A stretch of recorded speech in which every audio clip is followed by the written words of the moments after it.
বাবা বাংলাদেশে একটা বক্তা আছে, নাম হচ্ছে মাওলানা গিয়াসউদ্দিন তাহেরি। নাম শুনেছেন? গিয়াসউদ্দিন তাহেরি সাহেব একটা মানে মানকাবাত গেয়েছেন। বাংলাদেশিরা তাকে গান বলে, কিন্তু আমি এগুলোকে গানের সাথে তুলনা দিই না। যদি আল্লাহর শানে হয় তাকে হামদ বলা হয়, নবীর শানে হলে নাত বলা হয় বা গজল, আর যদি আউলিয়া কিরামের শানে হয়, পিতা মাতার শানে হয়, তাকে মানকাবাত বলা হয়। বুঝতে পেরেছেন? তো একটা উনি গান গেয়েছেন যাকে বাংলাতে গান বলে।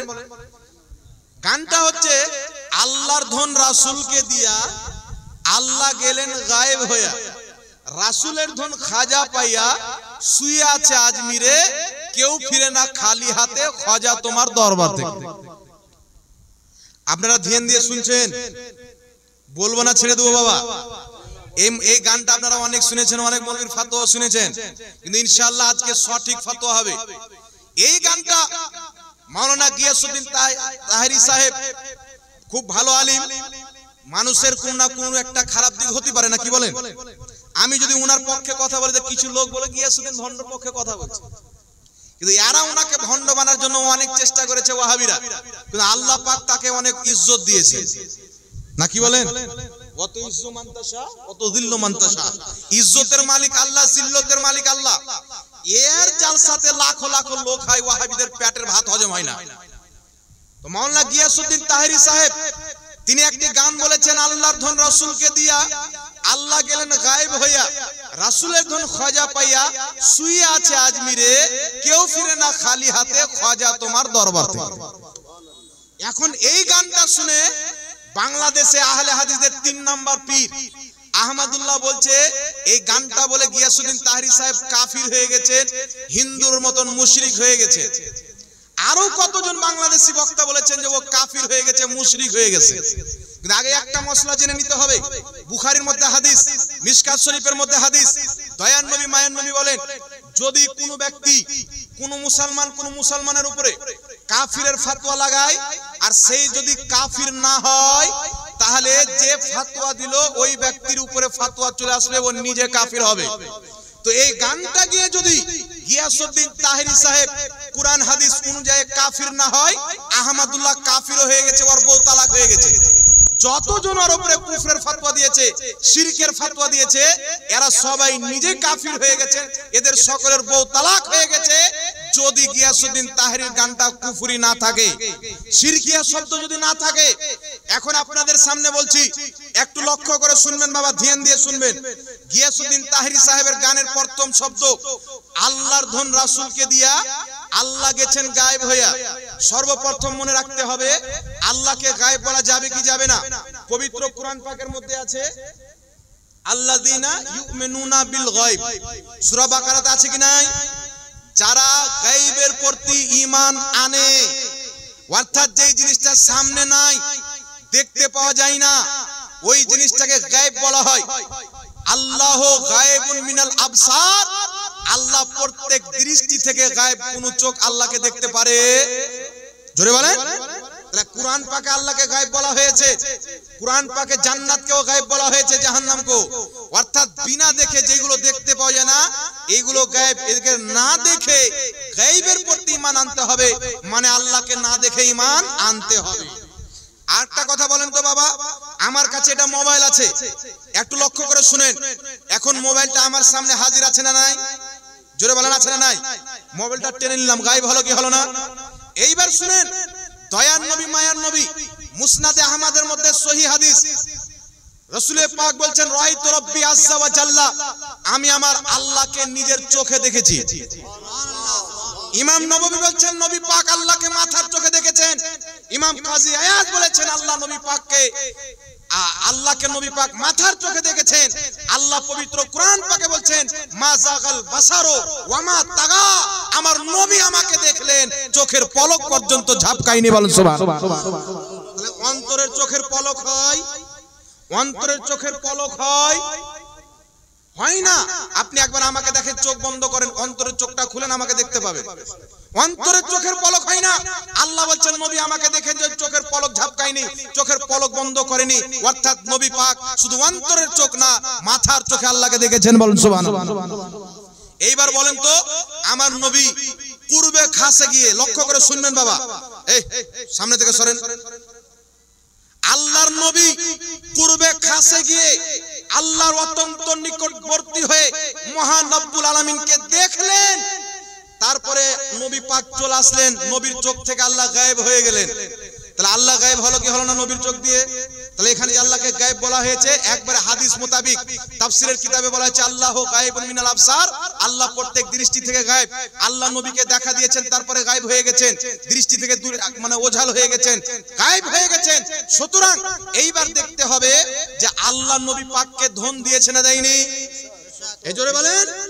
বাংলাদেশের আহমদুল্লাহ কুরআন পাক থেকে দলিল দিয়েছে, আর নবী পাককে আল্লাহ বলতে বলেছেন। নবী পাক বলছেন যে আমি এটাও বলি না যে আমার কাছে আল্লাহর ধন আছে। নবী বলছেন আমি এটা বলি না, কিন্তু নবী তো এটা বলেননি যে আমাকে আল্লাহ ধন দেয়নি। নবী পাক বলতে নিষেধ করেছেন, বলাটাকে অস্বীকার করেছেন, নচেত আল্লাহ নবী পাককে ধন দিয়েছেন। আহমদুল্লাহকে বলবো দাজ্জাল কানার চশমা না লাগিয়ে, নজদির চশমা না লাগিয়ে বরেলির চশমা লাগাও, মদিনার চশমা লাগাও। আমার নবী বলেছেন, বুখারীতে হাদিস, মুসলিমে হাদিস, মুত্তাফিকুন আলাই, অর্থাৎ ইমাম বুখারী যেই হাদিসকে নিজের কিতাবে বুখারীতে স্থান দেয়, ইমাম মুসলিম যেই হাদিসকে নিজের কিতাব মুসলিম শরীফে স্থান দেয়, দুইজন যদি ওই হাদিসটিকে নিজের কিতাবে লিপিবদ্ধ করে, ওই হাদিসকে বলা হয় মুত্তাফিকুন আলাই। ওই হাদিস টানাটান সহিহ, জোরে বলেন সুবহানাল্লাহ। বুখারীতে হাদিস, মুসলিম শরীফে হাদিস। আমার নবী কি বলছেন শুনেন। আল্লাহর নবী বলছেন ইন্নী মাফাতিহু খাজাইনিল আরদ, নিশ্চয় আল্লাহ জমিনের সমস্ত খাজানার চাবি আমি নবী মুস্তাফাকে দিয়েছেন, বল সুবহানাল্লাহ। নিশ্চয় আল্লাহ জমিনের সমস্ত খাজানার চাবি আমি নবী মুস্তাফাকে দিয়েছেন। আল্লাহর ধন রাসূলকে দিয়া আল্লাহ গেলেন গায়েব হইয়া। আল্লাহকে নবী পাক দেখছেন। নবী পাক বলছেন হাদিসটি তিরমিজির মধ্যে, দয়ার নবী বলছেন আমি যখন আল্লাহর নিকটবর্তী হলাম, মহান রব্বুল আলামিন নিজের কুদরতি হাত আমার পিঠের উপরে রাখলেন। আল্লাহর হাত রাখার উপকার কি হলো? নবী পাক বলছেন তাজাল্লালি কুল্লু শাইইন ওয়া আরাফতু, প্রত্যেক বস্তু আমার প্রতি উজ্জ্বল হয়ে গেল। ওয়া আরাফতু, প্রত্যেক বস্তুকে আমি চিনে নিলাম। অর্থাৎ প্রত্যেক বস্তুর জ্ঞান, প্রত্যেক বস্তুর ইলম, প্রত্যেক বস্তুর পরিচয় আল্লাহ আমার নবীকে দিলেন, জোরে বলেন সুবহানাল্লাহ। আল্লাহু আকবার।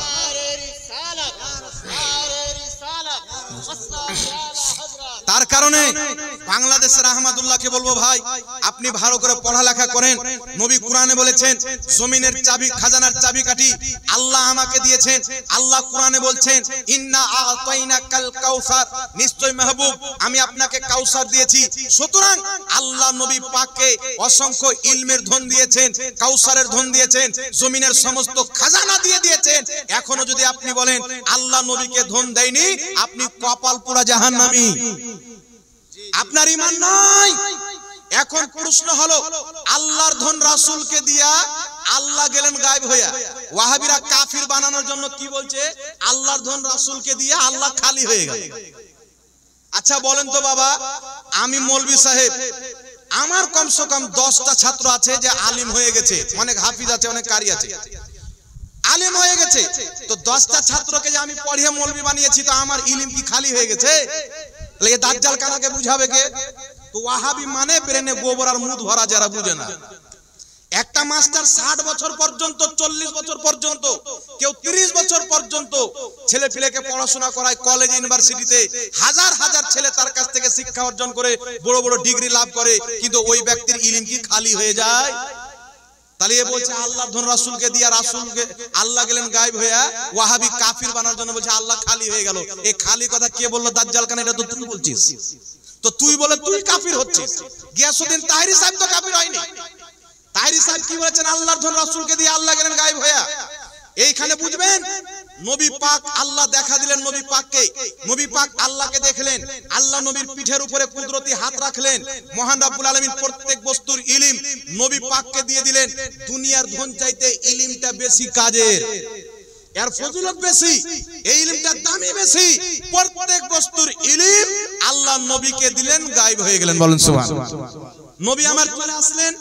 এইবার নবীর ধন খাজা পাইয়া শুইয়া আছে আজমিরে। নবীর ধন খাজা পেয়েছি কি পাইনি শুনেন। বুখারী শরীফ কিতাবুল ইলম হাদিস, মিশকাত শরীফের মধ্যে সহিহ হাদিস টানটেনে সহিহ, বুখারীর মধ্যে হাদিস, রাসূল পাক বলছেন ইন্নাল্লাহা ইউতি ওয়া ইন্নামা আনা কাসিম, নিশ্চয় আল্লাহ দেনে ওয়ালা, আমি নবী বাঁটনে ওয়ালা।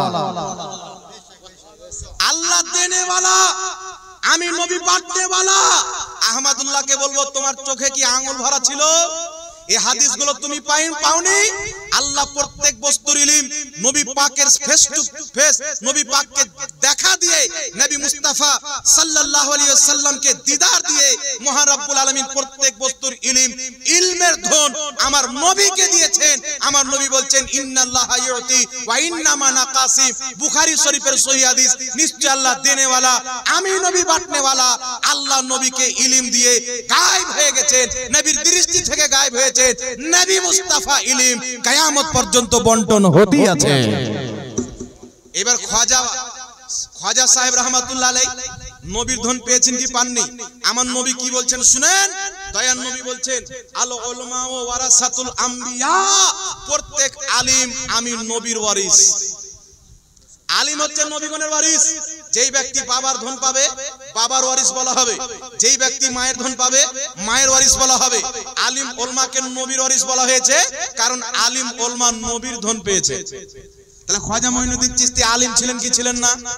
উনার মতন ইলমওয়ালা ব্যক্তি পৃথিবীতে এই জামানায় একটাও নাই। লক্ষ লক্ষ হাদিসের হাফিজ, আল্লাহর মারিফাতকে জাননেওয়ালা, আল্লাহর মারিফাতের ভেদ জাননেওয়ালা খাজা মঈনুদ্দিন চিশতি রাহমাতুল্লাহ আলাইহি কে নবী মুস্তাফার ইলম তিনি পেয়েছেন। তো নবী পাকের ধন খাজা পেয়ে আজমিরে শুয়ে আছে, এতে কোনো সন্দেহ নাই। যাদের চোখ থাকতে কানা তারা সন্দেহ করতে পারে। প্রত্যেক আলিম নবীর ধন পেয়েছেন, ইনিও পেয়েছেন, ইনিও পেয়েছেন, ইনিও আমিও পেয়েছি। তাই আমাদেরকে নবী পাক বলেছেন যে আলিমগণ হচ্ছেন নবীগণের ওয়ারিস। জোরে বলেন সুবহানাল্লাহ। তাহলে খাজা মঈনুদ্দিন চিশতি আলিম ছিলেন, তাহলে নবীর ধন খাজা মঈনুদ্দিন চিশতি পেয়েছেন। বুঝতে পারছেন কথা আমার? কেউ ফিরে না খালি হাতে। খাজা তোমার দরবার থেকে একটি কথা মনে রাখবেন, আল্লাহ ওয়ালাদের মাজার যারা জিয়ারত করতে যায় তারা কোনোদিন খালি হাতে ফিরে রাখে না। এক আল্লাহ ওয়ালাদের ওসিলা দিয়ে দোয়া করলে ওই দোয়া কবুল হয়। আহলে হাদিসদের গ্রহণযোগ্য মুহাদ্দিস, দেওবন্দীদের গ্রহণযোগ্য মুহাদ্দিস আহমদুল্লাহ জিনাকে মুহাদ্দিস বলে মানে ইমাম শামসুদ্দিন যাহাবী রাহমাতুল্লাহ আলাইহি, ইমাম যাহাবী নিজের কিতাব সিয়ার আলামিন নুবালার মধ্যে লিখেছেন আদ-দুআউ মুস্তাজাবুন ইনদা কুবুরিল আম্বিয়া ওয়াল আউলিয়া। আল্লাহ ওয়ালাদের কবরে, নবীগণের কবরে তাদের ওসিলা দিয়ে যেই দোয়া করা হয় ওই দোয়া আল্লাহর দরবারে কারেন্টের মতন কবুল হয়ে যায়। আর একটু জোরে হবে না সুবহানাল্লাহ? এর কারণে মুসান্নাফে ইবনে আবি শাইবার মধ্যে হাদিস, সাহাবায়ে কেরাম হযরত ওমর ফারুকের খেলাফতের জামানায় বৃষ্টি যখন বন্ধ হয়ে গেল, সাহাবায়ে কেরাম নবী মুস্তাফার রওজাতে গিয়ে তিনার ওসিলা দিয়ে দোয়া করলেন, নবী পাকের দরবারে আরজি পেশ করলেন, ফলে আল্লাহ কবুল করে তাদেরকে বৃষ্টি দান করলেন। বলেন সুবহানাল্লাহ। তার কারণে মুসিবতে পড়ে নবীগণের রওজাতে যাওয়া, আউলিয়ায়ে কেরামের মাজারে গিয়ে তাদের ওসিলা দিয়ে আল্লাহর কাছে দোয়া করা, এটা 100% জায়েজ। দেওবন্দীদের বড় ফতোয়ার কিতাব ফাতাওয়া দারুল উলুম দেওবন্দের মধ্যে লেখা আছে মুস্তাহাব। জোরে বলুন সুবহানাল্লাহ। তার কারণে বিখ্যাত ফকি আহলে হাদিসরা যাকে ইমাম মানে, দেওবন্দি যাকে ইমাম মানে, হানাফিরা যাকে ইমাম মানে, শাফিরা যাকে ইমাম মানে, মালিকিরা যাকে ইমাম মানে, হাম্বলিরা যাকে ইমাম মানে, ইমাম শাফি রাহমাতুল্লাহ আলাইহি বলছেন আমি যখনই কোনো মুসিবতে ফাঁসতাম আমি ইমামে আজম আবু হানিফার মাজারে গিয়ে 2 রাকাত নামাজ পড়ে তার ওসিলা দিয়ে দোয়া করতাম, আল্লাহ আমার মুসিবতকে তার ওসিলায় দূর করে দিত। সুতরাং আল্লাহ ওয়ালাদের মাজার হোক বা মুসলমানের মাজার হোক, তাদের মাজার জিয়ারত করা নবী পাকের সুন্নাত। আউলিয়ায়ে কেরামের ওসিলা দিয়ে তাদের মাজারে দোয়া করলে আল্লাহ ওই দোয়াটাকে কবুল করে। সুতরাং কোন ব্যক্তি যদি খাজা মঈনুদ্দিন চিশতি রওজা মুবারকে যায়, তার গুনাহের কারণে, তার পাপের কারণে, তার কারণে যদি দোয়া কবুল না হয়, নবীর সুন্নাতে আমল করার নেকি অবশ্যই পাবে। আর নেকি যেখানে, রহমত সেখানে। সুতরাং আল্লাহ ওয়ালাদের মাজার জিয়ারত করতে গেলে কমপক্ষে আল্লাহর রহমত নিয়ে আসবে, যেটা টাকার চাইতেও বড়, পাহাড় চাইতেও বড়, সোনার চাইতেও বড় সম্পদ, রূপার চাইতে বড় সম্পদ, হীরার চাইতে বড় সম্পদ, সব চাইতে বড় সম্পদ আল্লাহর রহমত পাওয়া। আর যেই ব্যক্তি নবীর সুন্নাতে আমল করবে আল্লাহর রহমত পাবে। সুতরাং খাজা মঈনুদ্দিন চিশতি যারা মাজার জিয়ারত করতে যাবে কোনোদিন খালি ফিরে আসবে না, তার দোয়া কবুল হবে, তার মনের মুরাদকে আল্লাহ পূর্ণ করবে, নচেত ওই ব্যক্তি আল্লাহর রহমত পাবে, নেকি পাবে। বলেন সুবহানাল্লাহ। তাহলে গাজালটা একবারে কোরআন হাদিস মোতাবেক আছে না নাই? জোরে বলেন, আছে না নাই? আল্লাহর ধন রাসূলকে দিয়া আল্লাহ গেলেন গায়েব হইয়া, রাসূলের ধন খাজা পায়া শুয়ে আছে আজমিরে, কেউ ফিরে না খালি হাতে। খাজা তোমার দরবার থেকে আমি প্রমাণ করে দিলাম। তাহলে আহমদুল্লাহ কাফিরের ফতোয়া দিয়েছে, ও নিজে কাফির হয়ে গেছে। ওর বউ তালাক, ওর যত সন্তান জন্ম নিবে সব হারামজাদা জন্ম আর হবে। তাহলে ফতোয়া কি রকম দিবে আপনারা বুঝতে পারছেন তো নাকি? জি কথা বলেন বাবা। যখন হারামজাদা মৌলবি হবে, শেখ হবে, তখন ফতোয়া কি রকম মারবে? এদের মতই না, নবীর বিপক্ষে ফতোয়া দিবে। তার কারণে এই গজলটা কোন দিক থেকে কুফরি বা শিরকি প্রমাণ হয় না। এটা কোরআন এবং হাদিস দিয়ে। একটা ছন্দর অনেক রকম মানা হতে পারে। ও মানা না শুনে, ওর কাছে ব্যাখ্যা না শুনে কাফির ফতোয়া দিয়ে দিল। মনে হচ্ছে শরীয়তটা আহমদুল্লাহর বাপের, আর যারা ফতোয়া দিয়েছে ওদের বাবা। তার কারণে যারা ফতোয়া দিয়েছে কুফরির, তাদেরকে তওবাও করতে হবে শরীয়ত অনুযায়ী, তাদেরকে নতুন করে বিয়ে করতে হবে। যদি তওবা না করে, গিয়াসউদ্দিন তাহরি যতই তোমরা ডিজির গান বানাও আর হিলা হিলা হুহা হুহা করো, হুহা করলে কি কেউ কাফির হয়ে যায়? আরে কেউ ভুল কাজ করতে পারে। আমি হাঁটতে হাঁটতে পড়ে গেলাম, আমি গুঠার উপরে কাপড় তুলে ডান্স করে নিলাম, আমার গুনাহ হলো, কিন্তু আমি কি কাফির হব? দারু পান করলে তো কাফির হয় না, গুনাহগার হয়। তাহলে গিয়াসউদ্দিন তাহরি হিলাহিলি করেছেন, তাহরি সাহেব নাচানাচি করেছেন, তাকে তোমরা বলো যে ভুল করেছেন, এই চরিত্রটা খারাপ, এটা বলতে পারো। তার কারণে কাফির বলা, জোরে বলেন। তাহলে যেই ব্যক্তি এই গানকে ভিত্তি করে কাফির বলেছেন, তাদের ফতোয়া তাদের উপরে এসেছে, তারা নিজেই কাফির হয়ে গেছে। এদেরকে তওবা করতে হবে আর নিজের ফতোয়া ফিরিয়ে নিয়ে নতুন করে বিবাহ করতে হবে, নচেত এদের আখিরাতও ধ্বংস, দুনিয়াও ধ্বংস হবে। জোরে বলেন সুবহানাল্লাহ। বুঝতে পেরেছেন বাবা? না অসুবিধা আছে? জি বুঝতে পেরেছেন কিনা? এই জন্য বলা হয় কেউ ফিরে না খালি হাতে, খাজা তোমার দরবার থেকে। কোন আউলিয়া, কোন মুসলমানের কবর থেকে কেউ খালি হাতে আসে না। কম পক্ষে নেকিটা তো পাবে, তো খালি হাতে হলো? জি নেকি সম্পদ কি সম্পদ না, আসল সম্পদ তো নেকি। আল্লাহ বুঝার তৌফিক দান করুক।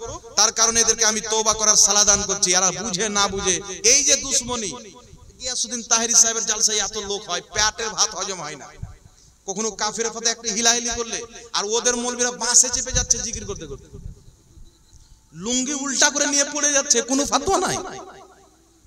জি আহলে হাদিসদের বড় পীর আব্দুর রাজ্জাক বিন ইউসুফ বলছে নবীর মুখ দিয়ে দুর্গন্ধ বের হতো, এটা কুফরি, কাফের ফতোয়া নাই। কাজ্জাব বিন ইহুদি বলছে আব্দুর রাজ্জাক বিন ইউসুফ আহলে হাদিসদের বড় পীর। আহলে হাদিসের বড় পীর বলছে কিয়ামতের নবী ফাল করে তাকিয়ে থাকবে, আমার নেকির পাল্লা ভারী হচ্ছে না আমার গুনার পাল্লা ভারী হচ্ছে। এটা কোন হাদিসে পেলো? কোন হাদিসের কিতাবে নাই। তাদের মৌলবি কুফরি করে আব্দুর রাজ্জাক বিন ইউসুফের অনেক কুফরি আকীদার কারণে সে কাফির হয়ে গেছে, এর উপরে কোনো ফতোয়া নাই। আর গিয়াসউদ্দিন তাহরির উপরে জ্বলনে ফতোয়া দিচ্ছে। কিন্তু কুসুর কোন মুসলমানকে জ্বলনে ফতোয়া দেওয়া যাবে? তাহলে আমার বাপের কেউ জমি ধরলে আমি কাফিরের ফতোয়া দেব? এই জন্য শরীয়তের বিধান কি? দয়ার নবী মায়ের নবীর শরীয়তের বিধান হচ্ছে, কেউ যদি কোনো মুসলমানকে কাফির বলে, ও যদি কাফির না হয়, ও নিজেই কাফির হয়ে যাবে। তাই গিয়াসউদ্দিন তাহরি সাহেবকে এই গানের ভিত্তি করে যারা কাফির বলেছে আহমদুল্লাহ সহ, তারা নিজেই কাফির হয়ে গেছে। এদেরকে তওবা করে তাসদিদে ঈমান করতে হবে, তাসদিদে নিকাহ করতে হবে, নচেত দুনিয়াও বেকার, আখিরাতও বেকার। এই জাতিদের বক্তব্য শোনা মুসলমানদের জন্য হারাম। এইবার চলে আসেন বিরাদর ইসলাম, আল্লাহ ওয়ালাদের মাজারে গিয়ে দোয়া কবুল হয়, এটা তো বলে দিলাম। এইবার শুনেন, আল্লাহ ওয়ালাদের মাজারে চাদর চাপা যাবে কিনা, এই কথাটা লক্ষ্য রাখবেন বাবা, একটু ধ্যান দিয়ে শুনবেন। আমাদের মুসলমান ভাইরা কি করে, এক গাড়ি, দু গাড়ি, 3 ট্রাক্টর, 4 ট্রাক্টর চাদর চাপিয়ে যায়, আছে না নাই? ফাতোয়া শামির মধ্যে ইমামুল ফুকাহা ইমাম ইবনে আবিদিন শামি রাহমাতুল্লাহ আলাইহি লিখেছেন, আল্লাহ ওয়ালাদের আলিম উলামাদের কবরের উপরে একটি চাদর চাপানো জায়েজ আছে। কি আছে? জায়েজ আছে। তার কারণে ইমাম আহলে সুন্নাত আলা হযরত রাদিয়াল্লাহু তাআলা আনহু বলেছেন, আল্লাহ ওয়ালাদের কবরে যদি একটা চাদর থাকে, চাদর কেন দেওয়া হয়? এই জন্য দেওয়া হয় যে কোনো ব্যক্তি তাদের কবরকে দেখে সাধারণ যেন না মনে করে, বুঝে যেন নাই যে এই ব্যক্তি আল্লাহ ওয়ালা। আল্লাহ ওয়ালাদের সম্মান সাধারণ মানুষ চাইতে উঁচু আল্লাহ করেছেন কি করেননি? আল্লাহ কুরআন পাকে বলেছেন, আমি বাজকে বাজের উপরে ফজিলত দিয়েছি। আমি একে অপরের উপরে ফজিলত দান করেছি। সুতরাং মানুষের মধ্যে যারা আল্লাহওয়ালা সাধারণ ব্যক্তির চাইতে তাদের ফজিলত বেশি। সুতরাং তাদের ইজ্জত বুঝার জন্য, সম্মান বুঝার জন্য একটা চাদর যথেষ্ট, না কি বলেন? সুতরাং আল্লাহওয়ালাদের মাজারের উপরে যদি একটা চাদর থাকে, চাদরটা ফাটেনি, চাদরটা নষ্ট হয়নি, চাদরটা পুরাতন হয়ে আপনার বরবাদ হয়ে যায়নি, তাহলে দ্বিতীয় চাদর চড়া নিষেধ, মামনু। আপনি কি করবেন? আপনি নিয়ত করেছেন আমি একটা চাদর দিব, তাহলে আপনার সবচেয়ে উত্তম কি হবে? একটা চাদর কিনবেন 250 টাকা লাগবে, নাকি বলেন? কথা বলেন। 250 টাকা লাগবে, 300 টাকা লাগবে, ভালো লাগলে 500 টাকা লাগবে। আপনি ওই টাকাটা নিয়ে কোন গরিবকে দান করে দেন, ইসালে সওয়াব আল্লাহর ওলির নামে করে দেন, যার কবরে চাদর চাপার নিয়ত করেছেন। তাহলে ওই ওলি আপনার প্রতি বেশি খুশি হবে। যদি মাজারে কোনো কাজ হয় ওখানে দান করে দেন, মাদ্রাসা তৈরি হয় ওখানে দান করে দেন, ভালো জায়গাতে দান করে দেন, আল্লাহ ওয়ালার নামের ইসালে সওয়াব করলেন। যেমন বাপের নামে দান করি না, আল্লাহর ওলির নামে আপনি দান করে দেন, চাদরটা না দিয়ে। বুঝতে পারছেন কিনা আমার কথাটা? দ্বিতীয় নাম্বার শুনেন, তার কারণে আল্লাহ ওয়ালাদের মাজার জিয়ারত করতে গেলেন একটি চাদর আছে, দ্বিতীয় চাদর চাপাবেন না। ওই টাকার ফকির গরিব মিসকিনকে বা মাজারের কমিটিকে কোনো কাজ যদি হয় ওখানে দান করবেন, বা মাদ্রাসা যদি হয় ওখানে দান করবেন। দেখছেন এই মাজারে কোনো কাজ হয় না, খালি ওই মাজারের খাদিমরা নিজের পেটকে ভর্তি করছে, তাহলে ওখানে দান দেবেন না, গরিব গারবাকে দিয়ে। বুঝতে পারলেন কথা আমার? এ বাবা বুঝতে পারছেন?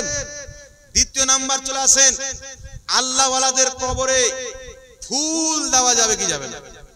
মশলাটা বলবো না, শেষ করে দেবো। আল্লাহ ওয়ালাদের কবরে ফুল দেওয়া যাবে কি যাবে না?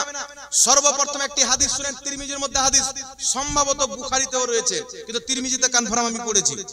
তিরমিজিতে হাদিস, দয়ার নবী মায়ের নবী সাল্লাল্লাহু আলাইহি সাল্লাম রাস্তাতে বের হলেন, হঠাৎ করে একটি জায়গাতে দাঁড়িয়ে গেলেন। নবী পাক সাল্লাল্লাহু আলাইহি সাল্লাম বলছেন, সাহাবী এই দুটি কবরে আযাব হচ্ছে। ওখানে সাহাবায়ে কেরাম আছেন, বলছেন নবী পাক যে দুটি কবরে আযাব হচ্ছে। সাহাবা বলছেন, ইয়া রাসূলুল্লাহ, ইয়া হাবিবাল্লাহ, এই দুটি কবরে কি কারণে আযাব হচ্ছে? দয়ার নবী মায়ের নবী বলছেন, একজন পেশাবের ছিটা থেকে বাঁচছিল না, আরেকজন ব্যক্তি মানুষের চুগলি করত, তার কারণে এদের কবরে কি হচ্ছে? আযাব হচ্ছে। রাসূল পাক সাল্লাল্লাহু আলাইহি সাল্লাম বললেন, তোমরা যাও একটি খেজুরের ডানা নিয়ে এসো। খেজুরের ডানা নিয়ে আসা হলো। নবী পাক সাল্লাল্লাহু আলাইহি সাল্লাম ওই ডানাকে দুই ভাগে বিভক্ত করে কবরে রেখে দিল, দুটি কবরে দিয়ে দিলেন। আর নবী পাক বলেন, যতদিন পর্যন্ত এই ডানা পাতা কাঁচা থাকবে ততদিন পর্যন্ত এদের কবরের আযাবে কমতি থাকবে। জোরে বলেন সুবহানাল্লাহ। এখন খেজুরের পাতা যতদিন মানে কাঁচা থাকবে ততদিন আযাবে কমতি থাকবে। এই হাদিসের ব্যাখ্যা ইমাম বদরুদ্দিন আইনি বুখারী শরীফের সারা, উমদাতুল কারি, মিশরের ছাপ, সেই কিতাবের মধ্যে বলেছেন, যেহেতু ওই খেজুরের ডানা তাসবিহ পাঠ করবে, ফলে তার তাসবিহ পাঠ করার সওয়াব মুর্দা কবরে পাবে, তার কবরের আযাবে আল্লাহ কমতি করবে। জোরে বলেন সুবহানাল্লাহ।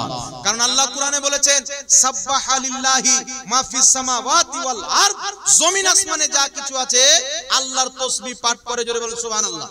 এখন এই ঘাস দেখছেন, এই ঘাস আল্লাহর তাসবিহ পাঠ করে।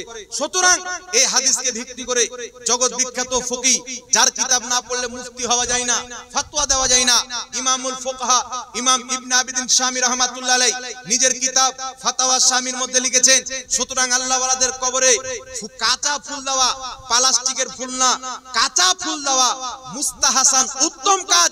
ওই ফুল আল্লাহর তাসবিহ পাঠ করবে, সওয়াব আল্লাহ ওয়ালার কবরে যাবে। বলুন সুবহানাল্লাহ। তার কারণে ফাতাওয়া ইন্ডিয়ার মধ্যে একটা না দুটা না কমবেশ 500 জন ফুকাহায়ে কেরাম ফতোয়া দিয়েছেন, আল্লাহ ওয়ালাদের মাজারে কাঁচা ফুল দেওয়া জায়েজ আছে। জোরে বলুন সুবহানাল্লাহ। এই হাদিসকে ভিত্তি করে বুঝতে পারছেন, কারণ ওই ফুল তাসবিহ পাঠ করবে, সওয়াব আল্লাহ ওয়ালার কবরে যাবে।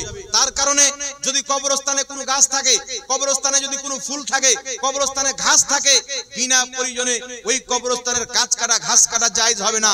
কারণ ওই ঘাসগুলি আল্লাহর তাসবিহ পাঠ করবে, মুর্দার কবরে সওয়াব যাবে, ওই ঘাসের মাধ্যমে মুর্দা উপকৃত হবে। জোরে বলুন সুবহানাল্লাহ। কথা বুঝতে পেরেছেন তো বাবা? অসুবিধা নাই তো? বুঝতে পেরেছেন তো? তার কারণে আল্লাহ ওয়ালাদের কবরে হাজারো বছর পূর্বের মুহাদ্দিস, 500 বছরের পূর্বের মুহাদ্দিস, নবীর হাদিস দ্বারা প্রমাণিত কাঁচা ডানা ফুল দেওয়া জায়েজ আছে। জোরে বলুন সুবহানাল্লাহ। এইবার আরেকটা মাসলা আপনাদের সামনে বলবো। এই মাসলাটা কিন্তু আমি সব জাতে বলার চেষ্টা করি বাবা। মানে এখন কিছু লোক বেরিয়েছে, হ্যালো রোডের কথা তো বললাম, আপনাদের দিকে এরকম লোক আছে যে হালুয়া রুটি দিতে গেলে লাই না? কিছু মসজিদের ইমাম সাহেব আছে, যখন শবে বরাতে চাঁদ উঠবে আপনি চুরি করেন কোনো কথা নাই, হালুয়া রুটির কথা প্রত্যেক জুম্মা চলে, মনে হচ্ছে ওর বাপের টাকার বানায়। টাকা আমাদের, সূর্য আমাদের, টাকা পয়সা আমাদের, চিনি আমাদের, তোর বাপের কিরে? আমাদের মশলাতে হালুয়া খাওয়া জায়েজ, আমরা খাবো। তোদের মৌলবি বীর্য খাওয়া জায়েজ বলেছে, তোরা খানা। জি, আহলে হাদিসদের গুরু ওয়াহিদুজ্জামান নিজের কিতাব হাদিয়াতুল মাহাদির মধ্যে লিখেছে, যত রকম পশু পাখির মাংস খাওয়া যায় তাদের পেশাব পাখানা ও পাক খাওয়া যায়। তাহলে মুরগিটা আমরা খাবো আর গুটা তোরা খাস না, কি বলেন? গরুর মাংস আমরা খাবো, গোবর তোরা খাস। উটের মাংস আমরা খাবো আর পেশাবটা তোরা খাস। তোমাদের মৌলবি গু খাওয়া জায়েজ করে দিল, পেশাব খাওয়া জায়েজ করে দিল, আর নিকৃষ্ট নাপাক বীর্য খাওয়া জায়েজ করে দিল, তবুও তোমরা ওই মৌলবির কথা শুনে নবীর সুন্নাত হালুয়া বাদ দিচ্ছ। ইবনে মাজাহ শরীফ বাবুল হালওয়া, হালওয়ার অধ্যায় হাদিস, ক্বালাত আয়েশা সিদ্দিকা রাদিয়াল্লাহু তাআলা আনহা কানান নবী সাল্লাল্লাহু আলাইহি ওয়াসাল্লাম ইউহিব্বুল হালওয়া ওয়াল আসালা। মা আয়েশা বলছেন নবী পাক সবচাইতে বেশি হালওয়া খেতে ভালোবাসতেন, মধু খেতে ভালোবাসতেন। তার কারণে শবে বরাতের পবিত্র দিন, মুক্তির রজনীতে আমরা নবীর পছন্দ খাবার তৈরি করে খেলে তোর কেনে পাঠার ব্যথা রে, তুই কি নবী পাককে ভালোবাসিস না? নবীর পছন্দ তোর পছন্দ না হলে তোদের মৌলবীর ফাতোয়া শুনে মুত খাস আর গু খাস। আমরা তো হালুয়া রুটি চলছে, চলবে। এই জোরে বলেন, চলবে কি চলবে না? নবী যে খাবার ভালোবাসতেন, চলবে কি চলবে না? জোরে বলেন। যারা নবীর কলমা পড়েছে শবে বরাতে নবীর পছন্দের খাবার খাবে, ঈদের দিন খাবে, আপনার কুরবানির ঈদ, বকরি ঈদ, যেই দিন ইচ্ছা করবে খান, সারা বছর খাওয়া যায়। বলেন সুবহানাল্লাহ। এবার আরেকটা মশলা বলে দিই, ওই টাকাটি দিয়ে দেন না, একটা মশলা বলো বাবা, 40 চাহরুমের ব্যাপারে দেব।